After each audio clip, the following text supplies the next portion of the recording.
Salam uşaqlar, bugün sabit cərəyanın işi və gücündən danışacağıq. İlk öncə sabit cərəyanın işindən başlayaq. Deməli, sabit cərəyanın işi nədir və bu zaman naqildən ayrılan istilik miqdarı nədir?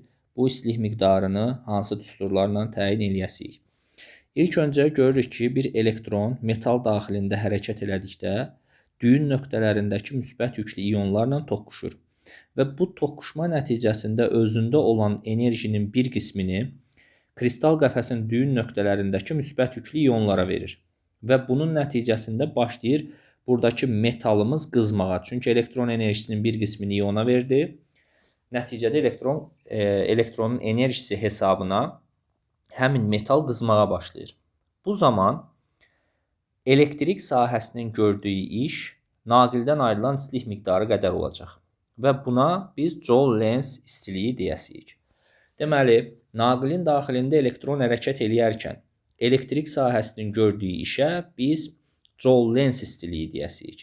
Bu enerji həmişə işə bərabər olur. Biz işin düsturlarını elektrik sahəsində bilirik. Q-1 - V2 və yaxud da QU. Gördüyümüz kimi biz U-nun yerinə I vur T yaza bilərik. Onda olacaq IUT. Sonra U-nun yerinə IR yazarıq. Olar I kvadratı RT. Və yaxud da ki, I-nin yerinə U böl R yazaram. Olar U kvadratı T bölünsün R. Deməli, mən yekun olaraq Q-yə də eyni ilə bu düsturları almış olacağım. QU, IUT, I kvadrat RT və U kvadrat T bölünsün R. Gördüyümüz kimi bütün ifadələr birinci, yəni QU düsturundan çıxır. İndi gəlin baxaq görək bu düsturlardan qrafiklər necə çıxarılacaq. Əgər bizə istər iş olsun, istər naqildən ayrılan istilik miqdarı olsun, I və U-dan asılılıq qrafikini istəyirsə bizdən, R konstant şərtini veribsə nəyə baxasıq? Görürük ki, R sabit olduqda A-mız I-dən kvadratik, Q-müz I-dən kvadratik asılıdır. Və yaxud da R sabit olduqda A-mız U-dan, Q yenə R sabit olduqda Q-müz də U-dan kvadratik asılıdır. Deməli, biz bu qrafiki parabola formasında çəkəsirik. Bu ilk qrafikimiz. Keçək ikinci qrafikə. Naqildən ayrılan istilik miqdarının müqavimətdən asıllığına baxaq. Bu dəfə U konstant şərtində. U sabit olduqda, burada görürük, U sabitsə Q-müz R-dən tərs mütənasib asılıdır. Və yaxud da U sabitsə A-mız R-dən tərs mütənasib asılıdır. Deməli, U-nun sabit şərtində A və Q R-dən tərs mütənasib asılı olmuş olacaq. İndi isə baxaq görək, bəs I sabit olanda A və Q R-dən necə asılı olur? Q-nün I sabit olanda R-dən asılılığı düz mütənasib, yenə I sabit olanda A-nın R-dən asılılığı düz mütənasib olur. Ona görə də asıllıq qrafikini koordinat başlanğıcından keçən xətt şəklində çəkəsirik. Düz mütənasib asılılığı çəkəsirik. Belə. Yəni, düstura uyğun olaraq asıllıq qrafiki müxtəlif formada ola bilər. İndi baxaq görək, düsturlara uyğun vahidlər necə çıxarılacaq. Biz bilirik ki, işin və ya enerjinin vahidi bir joule-dur. İndi düstura uyğun müxtəlif vahidlər çıxarıla bilər. Baxırıq, A bərabərdir QU düsturuna. A-nın vahidi bir joule. Joule, yükün vahidi kulon, gərginliyin vahidi volt. Deməli, 1 kulon vurulsun volt, 1 joule ola bilər. Keçək ikinci düsturumuza. 1 joule bərabərdir. Cərəyan şiddətinin vahidi amper, gərginliyin vahidi volt, zamanın vahidi saniyə. Deməli, amper vurulsun volt, vurulsun saniyə bizim üçün 1 joule vermiş olacaq. Keçirik növbəti məsələmizə. Görürük ki, I kvadratı var, yəni amper kvadratı. R-in yerinə yazırıq ohm. Zamanın da yerinə yazırıq saniyə. Deməli, amper kvadratı 10 vurulsun saniyə bizim üçün joule-un açılışı ola bilər. Bu bizə harada lazım olacaq? Təbii ki, testlər üzərində göstərəcəm. Bu bizə vahidlər veriləcək. O vahidlərin açılışı zamanı lazım olacaq daha sürətli şəkildə eləmək üçün. Sonuncu ifadədən yazıram 1 joule bərabərdir. Gərginliyin vahidi volt kvadratı, zamanın vahidi saniyə bölünsün ohm. Və bu şəkildə deyə bilərəm ki, joule-un növbəti açılışı volt kvadrat saniyə bölünsün ohm ola bilər. Belə. Deməli, düstura uyğun vahid açılışları bu qaydada olacaq. Keçdik növbəti məsələmizə. Elektrik cərəyanının işini elektrik sayğacı adlanan cihazla ölçürük. Elektrik sayğacı hamının həyətində, hamının evində olan bir qurğudur. Elektrik sayğacı əsasən həyətlərin girilişində dəmir qutunun içində olur və elektrik cərəyanının işini təyin eləyir və bu işə əsasən biz belə deyək də elektrik cərəyanını istifadə etdiyimiz quruma pul veririk, pul ödəniş edirik. Bu deməli elektrik cərəyanının işini ölçən, birbaşa ölçən cihazın adı elektrik sayğacı olacaq. Amma işin digər ölçü cihazları da bizə lazımdır. Bu digər ölçü cihazlarını unutmayaq ki, hər zaman düstura uyğun seçirik. Düsturu qoyursan qabağına, düsturun içində hansı kəmiyyətlər varsa, həmən kəmiyyətlər sənin üçün elektrik cərəyanının ölçü cihazlarını verəcək. Başlayaq görək. Elektrik cərəyanının işinin düsturu var ki, IUT. I-ni ölçürəm ampermetrlə, U-nu ölçürəm voltmetrlə, zamanı da saniyə ölçəndən. Deməli, mən bu üçünü bir yerdə cəmləsəm, yekun olaraq elektrik cərəyanının işini tapa bilərəm. 3 cihazın üçü də olsa, elektrik sayğacı olmadan mən işi təyin edə bilərəm. Keçək ikinci düstura. I kvadratı RT. I-ni tapıram ampermetrlə, R-i tapıram ohm metrlə, T-ni tapıram saniyə ölçəndən. Deməli, bu 3 dənə cihazı cəmləsəm, mən elektrik cərəyanının işini birbaşa təyin edə bilərəm. Sonuncu U kvadratı T bölür. U-nu tapıram voltmetrlə, T-ni tapıram saniyə ölçəndən, müqaviməti tapıram ohm metrlə. Deməli, bu üçünün cəmi mənə elektrik cərəyanının işini təyin etməyə kömək edə bilər. Bax belə. Deməli, unutmuruq ki, biz ölçü cihazlarını düstura uyğun seçməliyik. Vəssalam. İndi isə keçirik elektrik cərəyanının gücünə. Biz bilirik ki, güc işin zamana nisbətidir. Deməli, P-ni tapmaq üçün biz A-nı T-yə bölməliyik. Və gücün vahidi joule bölünsün saniyə 1 wattdır. 1 watt 1 kiloqram vurulsun metr kvadratı bölünsün saniyə kubudur. Bu mexaniki güc mövzusundan bilinən bir məlumatdır. Ona görə bunun üzərində çox dayanmağa ehtiyac yoxdur. Keçdik elektrik cərəyanının gücünün düsturlarının çıxarılmasına. Biz burada A-nın yerinə QU yaza bilərik. QU böl T düsturu ola bilər. Çox istifadə olunmur. Ona görə ən çox istifadə olunan bu 3 ifadəni axırda mən bura ümumiləşdirmişəm. 3 ifadəmiz. Deməli, mən Q-nun yerinə və yaxud da Q-nun yerinə IT yazsam, olacaq IUT. T'lər də ixtisar gedir, alınır IU. Və yaxud da ki, U-nun yerinə IR yazsam, I kvadratı R. I-nin yerinə U böl R yazsam, U kvadrat böl R. Yəni, qısası, yuxarıda bizim iş üçün dediyimiz düsturların hər birinin yanından T'ləri silərək, bax, burada bütün T'ləri ataraq, biz gücün düsturlarını əldə eləyə bilərik. İndi isə gəlin, baxaq görək asıllıq qrafikləri necə olacaq. İlk olaraq, R sabit olduqda I və U-dan asıllıq. R-imiz sabitdirsə, həm I-dən, həm də U-dan gördüyümüz kimi parabolik asıllığımız var. Sonra keçirik növbəti məsələmizə.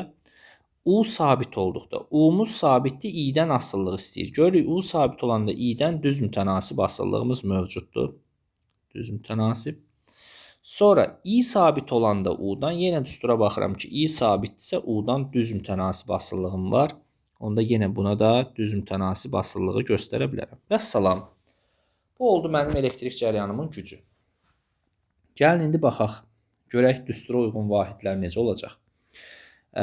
Deməli, elektrik cərəyanının gücünün digər vahidləri düstura uyğun seçiləcək. Necə ki, işdə elədik. Bax, burada rəqəm var. 2 yazılıb. 2-də təbii ki, vahidi olmur. Yazıram 1. Yükün yerinə yazıram kulon.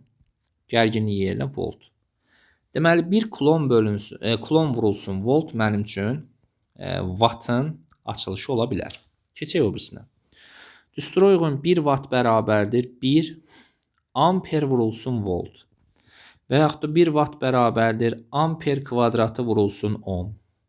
Və ya 1 watt bərabərdir volt kvadratı bölünsün ohm. Baxın, bu şəkildə biz gücün vahidlərini ayıra bilərik. Belə. Bu oldu bizim elektrik cərəyanımızın gücü. Dediyim kimi, bu vahidləri ancaq düstura uyğun seçirik. Elektrik cərəyanının gücünü wattmetr adlanan cihazla ölçürlər və bu wattmetr birbaşa elektrik cərəyanının gücünü təyin edə bilir. 4 dənə sıxacla dövrəyə birləşdirilir. Mən bundan qabaqki başlıqda ondan danışmışam, amma ehtiyac yoxdur hal-hazırda ona toxunmağa. Gəldik gücün digər ölçü cihazları, yəni düsturlara uyğun seçilən digər ölçü cihazlarına. İşdə olduğu kimi burada da biz wattmetrimiz olmadıqda düstura uyğun cihazlar seçə bilərik. Məsələn, A bölü T düsturuna əsasən elektrik sayğacı ilə saniyə ölçən olsa ikisi birlikdə biz gücü təyin edə bilərik. Allah. Deməli, elektrik sayğacı ilə saniyə ölçən olsa birlikdə biz bunları cəmləyib gücü təyin edə bilərik. Və ya P bərabərdir IU düsturuna əsasən ampermetr ilə voltmetr olsa birlikdə biz yenə gücü təyin edə bilərik. Və ya I kvadratı R düsturuna əsasən ampermetr ilə ohmmetr olsa bunları cəmləyib biz gücü təyin edə bilərik. Cəmləyib dedikdə yəni ardıcıl verəcək və biz hər iki cihazı seçəsirik ki, bu iki cihaz olmalıdır ki, biz gücü təyin edə bilək. U kvadrat bölü R düsturundan da voltmetr ilə ohmmetr olsa bunları birlikdə götürərək biz gücü təyin edə bilərik. Belə. Deməli, gördüyümüz kimi biz elektrik cərəyanının işindən və gücündən danışdıq. İndi mən testlər üzərində tətbiqini də göstərəcəm. Baxaq görək necə olacaq testlər üzərindəki tətbiqimiz.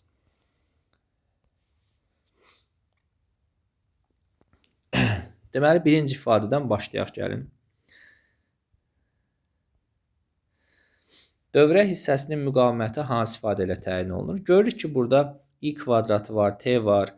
Deməli, biz A bərabərdir I kvadratı RT düsturundan istifadə eləmişik. Və buradan R-i tapırıq. A bölünsün I kvadratı T olur cavabımız. Keçdik 3-ə. Gərginlik düşküsü, yəni U bərabərdir 6 volt verilib bizə. Sonra zamana verib 5 saniyə. Sabit cərəyanın işinə A-ya verib 60 joule. Dövrədəki cərəyan şiddəti I nəyə bərabərdir deyir. Biz A bərabərdir IUT yazacaq. Geri qalanı məncə sıxıntı olmaz ki, 60 bərabərdir. I vurulsun 6 vurulsun 5. Buradan da 2 amperlik bir cərəyan şiddətini əldə eləmiş olur. 5-ə baxırıq. 10 saniyə ərzində, yəni kiçik T bərabərdir 10-dur. Naqilin en kəsiyindən Q bərabərdir 5 kulon yük. Keçdikdə cərəyanın işi 50 joule olmuşdur. A bərabərdir 50 joule. Naqilin müqavimətini hesablayın. R-i də axtarırıq. Biz hamısının bir yerdə olduğu bir ifadə götürəsiyik ki, görək işin hansı ifadəsi ilə biz bunu təyin edirik.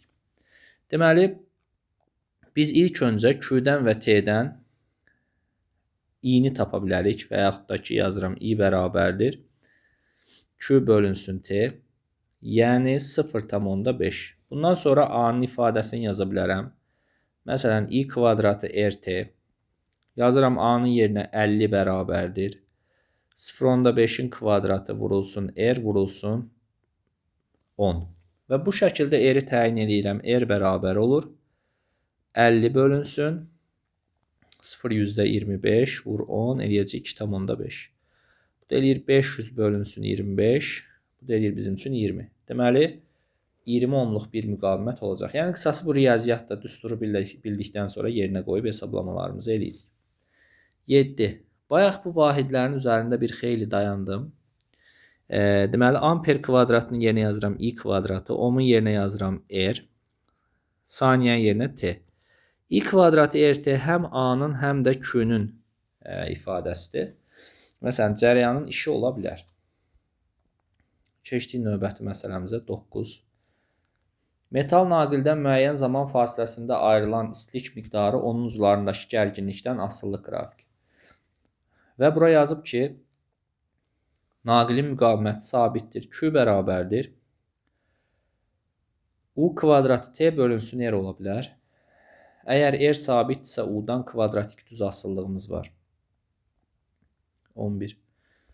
Mötərizədə yazıb ki, cərəyan şiddəti sabitdir. Q bərabərdir I kvadratı RT düsturundan. Əgər I-miz və T-miz sabitdirsə Q-miz R-dən düz mütənasib asılıdır. 13. U sabit olduqda Q-nün T-dən asıllıq qrafiki verilmiş metal naqil. Harada biz verilmiş metal naqil sözünü görürüksə, deməli R konstantdır. Q bərabərdir U kvadratı T bölünsün R və gördüyümüz kimi T'dən düz mütənasib asıllıq var. Yəni zaman keçdikcə ayrılan istilik miqdarı da artır. 15. Hansı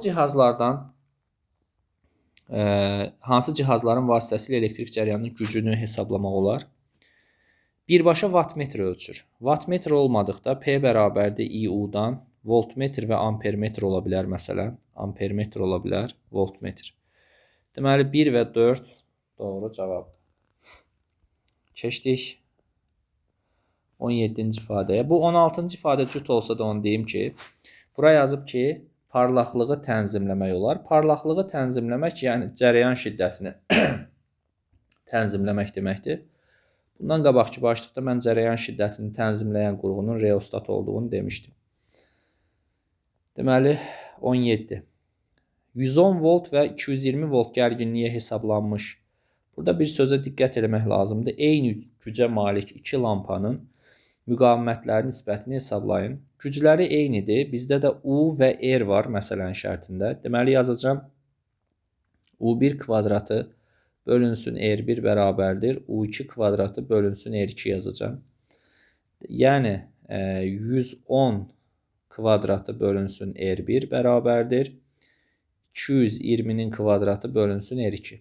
Bunu durub kvadrata yüksəltməyə ehtiyac yoxdur. Bəzən kvadrata yüksəldir uşaqlar.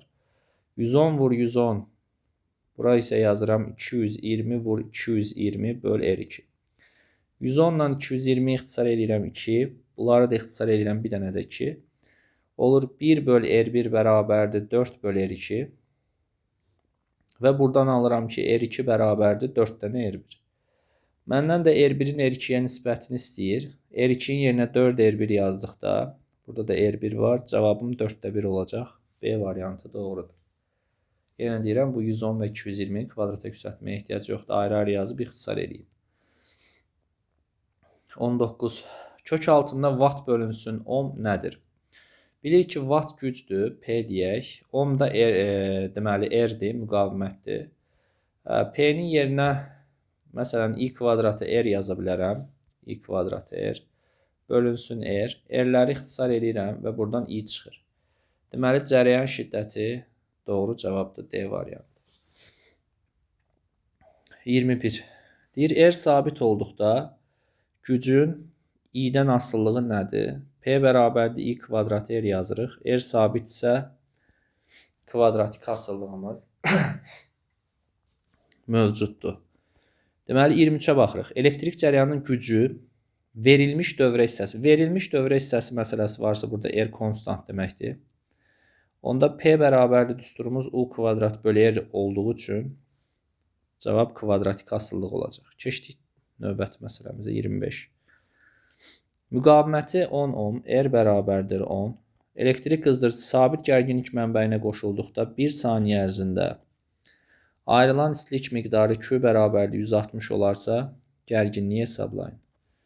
Bilirik ki, Q bərabərdir U kvadratı T bölü R-dir. Yəni 160 bərabərdir. 160 bərabərdir. U kvadratı vur 1 bölünsün 10. Buradan U kvadratını alıram 1600. U da bərabər olur 40-a. Cavab Y. Keçdi 29-cu testimizə, yox 27-ci testimizə. Deməli, bizdə gərginlik U bərabərdir 6 volt, cərəyan şiddəti I bərabərdir 2 amper, naqildən ayrılan istilik miqdarı T bərabərdir 5 dəqiqə, bunu mütləq çevirmək lazımdır 60-a vuraraq 300 saniyə. İstilik miqdarı Q bərabərdir. Üçü bir yerdə olan ifadəmiz IUT var. IUT. Yəni 2 vurulsun 6 vurulsun 300. Cavabımız 3600 eləyir, səhv eləmirəmsə. D variantı. 29-cu testə baxırıq. Hansı halda fiziki kəmiyyətlərin vahidi düzgün göstərilib? Gərginliyin vahidi bilirik ki, voltdur. Cərəyan şiddətinin vahidi amperdir. Gücün vahidi isə wattdır. Burada normal testlərdən biri bu 31-ci testdir. Deyir ki, gücü 900 watt olan elektrik plitəsinin spiralını uzunluğu 4də 1-i qədər qısaltdılar. Bundan sonra güc nə qədər olmuşdur? U da bərabər konstant. Biz bilirik ki, P bərabər düsturumuz U kvadrat bölü R-dir. U'muz da sabit. P bərabərdir. U kvadrat bölünsün. R açacağım, rho L bölünsün S kimi. Biraz da sadələşdirsəm, U kvadratı S bölünsün rho L. Gördüyünüz kimi burada U'muz sabitdir, S sabitdir, rho sabitdir. Cəryanın gücü naqilin uzunluğu ilə tərs asılıdır. Buradan belə çıxır ki, mən P1-i P2-yə bölsəm, L2-ni də L1-ə bölməliyəm. P1-im 900-dür, P2-ni bilmirəm, bərabərdir. L1-im, buradan yazıram, L1 L-in özünə bərabərdir. L2 isə, buraya yazıb 4/1-i qədər qısaltdılar. Yəni, L çıx 4/1 L. Bu da eləyir 4/3 L. Deməli, mən yazacağım L1-in yerinə L, L2-in yerinə 4/3 L. L-lər də ixtisar gedir və belə bir ifadə alıram. 900 bölünsün P2 bərabərdir 3 böl 4. Mən bu 3 ilə 900-ü yerində ixtisar eləyərəm, bura 300 qalar. Sonra da çarpaz vuraram, P2 bərabərdir 1200 olmuş olacaq. 1200 vatımız da 1000-ə bölərək 1,2 kilovat şəklində deyə bilərəm. Cavabım C doğrudur. 33. Deməli, burada görürsünüz ki, kiloqram vurulsun metr kvadratı böl saniyə kvadratı var. Buna bir joule deyə bilərik biz. Onda alaraq ki, joule bölünsün, amper vurulsun 10. Və yaxud da bunu belə deyə bilərəm ki, istilik miqdarı və yaxud da işdə yaza bilərəm. Bölünsün I vurulsun R. Q-nun yerinə yaza bilərəm I kvadratı RT. Buraya yazaram IR. R-lər ixtisar gedər, I-lərin biri gedər, qalar it. İtə də biz Q deyirik. Yəni, elektrik yükü deyirik. B variantı doğrudur. Keçirik növbəti məsələmizə. Joule bölünsün farad amper saniyə. Aha. Joule'un yerinə yazaram yenə, məsələn, Q. Faradın yerinə S tutum. I vur T. Q-nun yerinə yazım, məsələn, I, U, T. Vur S, bölünsün I vur T. İT-lər gedir, olur S vur U. S, U da nə idi? Yük idi. Yəni, elektrik yükü D variantı. 37. Sonuncu testimizə baxırıq bu başlıqdakı. Deməli, deyir, U T-dən düz asılıdırsa, sabit müqavimətli naqilin bəs P-si T-dən necə asılıdır? Biz bilirik ki, P bərabərdir U kvadrat böl R. R sabitdir. U xətti artdıqda avtomatik P-miz kvadratik artır. Ona görə də cavab B variantı doğrudur. Belə, elektrik cəryanının işi və gücü məsələsini yekunlaşdırdıq.